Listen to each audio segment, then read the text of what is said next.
Pirothia long ke madu sitame ningduk ning oi hanlo ki donanai lapen ningduk ning oi sitame araki ke theinai ke obe ka chingkia hot nang inula monit pen ning chidok po nang tum ke chenga ko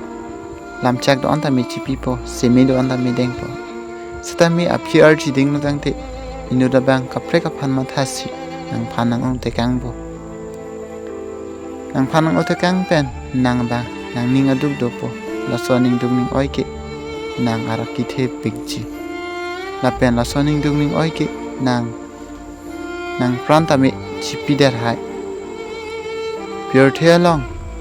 kido ke plang la pen ehem gari motor ka be la pen ehem kido ke plang la haya ning duk ning oi ke malam so tame tingni tame nang phan nang la pen nang ga chiria chor nang phan nang chong thui kang delo tangte la so ning duk ning oi ke na teng new ni la pen araki the pikan la pen nang ajatami klem hai la si korte injuratum nang tum tami na pusona ning duk ning oi mantiu phan tami bidari athe Pirothia long ke araki ke the nai mate ke dono nai ke ning duk ning oi hanlo asi nang de tum tami kado ka be tami banga pha ning duk ning oi bidari kardom